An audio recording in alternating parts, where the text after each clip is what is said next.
Hello students, आज मैं आपको 6 क्लास का जो चैप्टर है थर्ड ज्योमेट्री से बेसिक ज्योमेट्री के बारे में बता रहा हूँ। तो सबसे पहला आप लोगों के इसमें होता है कि लाइन सेगमेंट।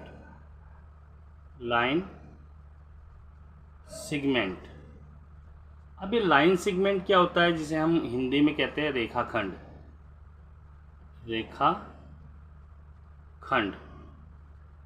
देखिए, एक लाइन सेगमेंट होता है क्या है, एक लाइन खींच दीजिए आप और यहाँ पर ये आपके पॉइंट्स आ गए ए और बी। तो ये ए बी आपका लाइन सेगमेंट है, क्योंकि इसे भी आगे बढ़ाया नहीं जा सकता और इसको भी आगे बढ़ाया नहीं जा सकता है। अब इसको लिखने का तरीका होता है ए बी, या आप इसको लिख सकते हैं बी ए। ये आपका लाइन सेगमेंट हो गया। अब देखिए, इसमें क्वेश्चंस आते हैं आपके। जैसे पहला क्वेश्चन है कि देखिए आपका ये दे रखा है, ये ए, ये बी और ये सी। अब इसमें आपको लाइन सेगमेंट निकालने के कितने लाइन सेगमेंट हैं। तो देखिए ए बी आ गया, ये ए बी लाइन सेगमेंट है, और यहाँ से बी सी आ गया, बी सी ये भी आपका लाइन सेगमेंट है। तो ये इसके का आंसर आ गया। चलिए एक और एग्जांपल्स लेते हैं। जैसे सेकंड एग्जांपल्स हम लेते हैं कि हमारे पास ये ट्रायंगल है। इस ट्रायंगल का नाम है ए बी और सी। अब इसमें हमें लाइन सेगमेंट निकालनी है। तो ए बी आ गया आपका, इसका लाइन सेगमेंट हो गया ए बी, और दूसरा बी सी, और एंड सी ए। इसको हम सी ए या ए सी दोनों ही लिख सकते हैं। चलिए एक चौथा एग्जाम्पल्स हम और करते हैं। तीसरा एग्जाम्पल्स कि एक ये रेक्टेंगल है ए बी सी डी। अब इसमें हमें लाइन सेगमेंट निकालनी है।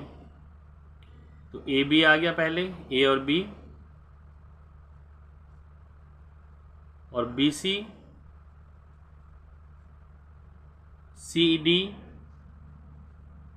And D A. ये आपके लाइन सेगमेंट हैं।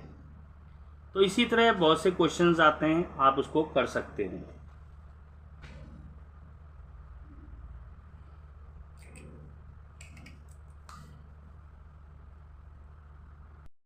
चलिए नेक्स्ट एक क्वेश्चन और लेते हैं हम लोग।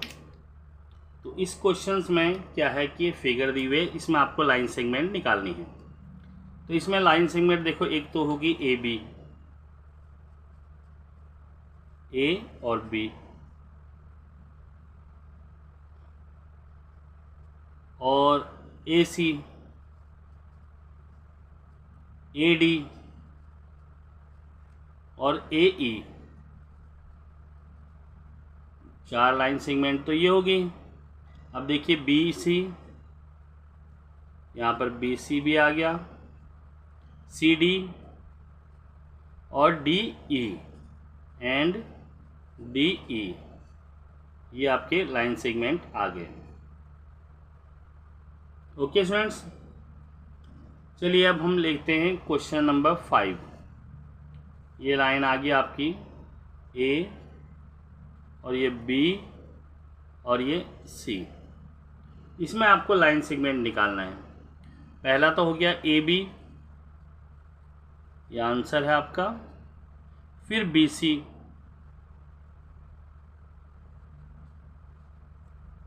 उसके बाद आ जाएगा आपका एक पूरा आ जाएगा ए सी एंड ए सी। इस तरह इसके लाइन सेगमेंट होते हैं। चलिए एक क्वेश्चंस और लेते हैं हम लोग। A B C and D, ये पॉइंट्स हैं आपके। अब अगर इसके लाइन सेगमेंट निकालने हैं, पहले तो ए बी होगा, फिर बी सी होगा आपका, फिर सी, और या सॉरी यहाँ डी लिखना था, फिर सी डी हो गया, अब AC आ गया और BD आ गया, क्योंकि एक एक पॉइंट को हम इग्नोर कर देते हैं। जैसे इस पॉइंट को लिया था हमने, फिर इसको लिया था, इसको लिया था। आप पहले वाले को इग्नोर कर दो तो AC आ जाएगा, दूसरे वाले पॉइंट को इग्नोर कर देंगे तो BD आ गया, और एक आ जाएगा इसमें पूरा का पूरा, यानी कि AD। ये आपके लाइन सेगमेंट आ गए, आपके 6 आ गए, 1 2 3 4 5 6। तो ये लाइन सेगमेंट के बारे में तो फ्रेंड्स आप अच्छी तरह समझ गए होंगे। चलिए नेक्स्ट टॉपिक लेते हैं हम लोग। तो नेक्स्ट टॉपिक है हमारा एंगल। एंगल को हम कहते हैं कोण। कोण क्या होता है हमारा, कि एंगल जो होता है उसकी डेफिनेशन है कि जब हम लोग क्या करते हैं कि ये आपका एंगल बन गया,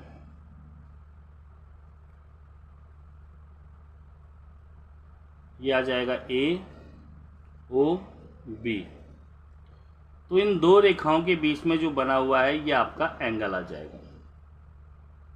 एक ही उभयनिष्ठ बिंदु से निकलने वाली दो रेखाओं किरणें मिलकर के कोण बनाती है। ये है उभयनिष्ठ बिंदु है, और ये एक रेखा किरण और ये दूसरी किरण।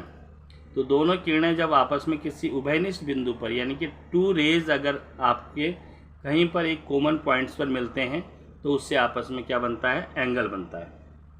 इस एंगल में बच्चों देखिए, इस पॉइंट्स को हम क्या कहते हैं, इसको हम कहते हैं वर्टेसेज, यानी कि इसे शीर्ष बोलते हैं। और ये जो पॉइंट्स हैं, ये जो आपका है ये आपका एंगल बन गया। और इस पॉइंट को यानी कि AO या OA और OB को हम क्या कहते हैं, साइड्स बोलते हैं।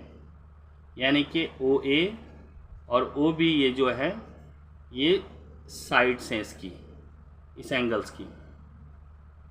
और इस एंगल का नाम लिखने का तरीका क्या होता है, आप यहाँ से स्टार्ट करेंगे AOB या BOA। आप इसको एंगल, ये साइन होता है एंगल का AOB, या इसको लिख सकते हैं एंगल BOA। मतलब जिस एंगल को निकालना है वो बीच में आएगा, और या तो आप यहाँ से स्टार्ट कर सकते हैं या यहाँ से स्टार्ट करते हैं, आपकी मर्जी है। बट देखा गया है कि अल्फ़ाबेटिकली में A और B से पहले A आता है, इसलिए हम AOB मैक्सिमम लिखते हैं। ये दोनों आपके एंगल्स का मतलब होता है कोण, और ये साइड का मतलब भुजाएं। तो ये तो है आपके एंगल्स के बारे में। अब इससे रिलेटेड कुछ क्वेश्चंस आते हैं, उन्हें सॉल्व करके हम दिखाते हैं आपको। तो फ्रेंड्स, अब हमारे पास एक क्वेश्चन है, इसमें है find the number of angles, यानी कि आकृति में कोणों की संख्या आपको निकालनी है। तो इसमें हमारा फर्स्ट क्वेश्चन हमें दिया हुआ है, मान लीजिए हमारे पास एक ये है फिगर है, और ये आपका ABC। अब एंगल्स हमें निकालने हैं, इसमें कितने आएंगे, यानी कि कोण निकालने हैं। तो इसके लिए हम देखेंगे बच्चों कि पहले तो एक एंगल ये बना आपका, इसे क्या बोलेंगे आप, फर्स्ट एंगल। एक इन दोनों के बीच में बना है, इसे बोलते हैं आप सेकेंड एंगल। और एक इन दोनों के बीच में, यानी कि इसको भी शामिल करके ये बन गया एंगल, ये 3। तो इसमें टोटल 3 एंगल्स बन गए। और नेमिंग आपको देनी, पहले एंगल 1 है AOB, एंगल AOB। दूसरा एंगल आ गया ये, यानी कि BOC, एंगल BOC। एंड तीसरा एंगल क्या हो गया, ये पूरा का पूरा है AOC, एंगल AOC। काफ़ी इजी मेथड है। अब चलिए एक और क्वेश्चन लेते हैं। सपोज कीजिए हमारे पास इसी तरह से एक फिगर है, और यहाँ पर ये 2 बन गया आपके ए बी सी और डी, और यहाँ पर ये ओ। तो इसमें नंबर ऑफ़ एंगल्स आपको बताने कितने बने हैं। तो करने का बड़ा सिंपल तरीका है। देखिए एंगल 1, एंगल 2, एंगल 3, 3 एंगल तो ये बन गए। अब आप इसको एक एंगल ये आ जाएगा आपका एंगल 4, और एक एंगल ये आ जाएगा, यानी कि एक एक को शामिल कर लेंगे एंगल 5। अब हम क्या करते हैं, एक एंगल तो पूरा का पूरा ये भी हो गया, तो ये 6 एंगल बने। अब लिखने का तरीका क्या होता है इसका, एंगल्स का, पहले ए ओ बी, एंगल 1 क्या था आपका A O B, angle A O B. दूसरा एंगल क्या है आपका B O C, angle B O C. तीसरा एंगल क्या था आपका सी ओ डी, ये देखिए ये वाला एंगल आपका एंगल सी ओ डी। अब देखिए हमने ये वाला एंगल लिया, इसको इग्नोर किया, तो इन दोनों को लेके किया हमने, तो इसका आ जाएगा ए ओ और ये सी, एंगल ए ओ सी। अगला जो एंगल बना है देखिए ये बना है 5th हमारा angle B O D, angle B O D. और लास्ट में जो हमारा एंगल बना है वो बना है ये पूरा का पूरा, इसे हम कहेंगे एंगल ए ओ डी। तो इस तरह से ये आपके क्वेश्चंस होंगे।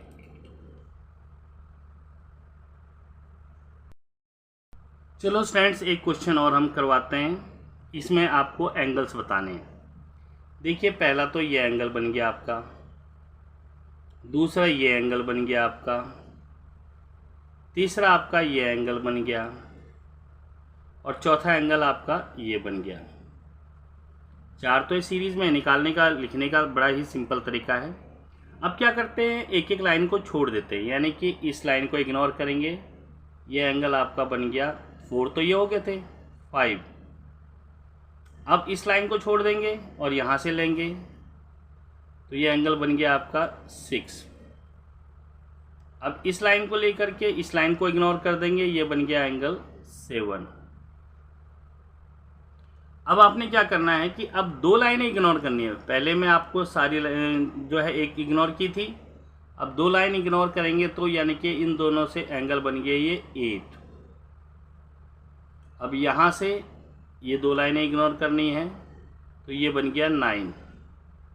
और एक एंगल्स आपका पूरा का पूरा ये बन जाता है, तो ये बन गया एंगल जो है वो 10।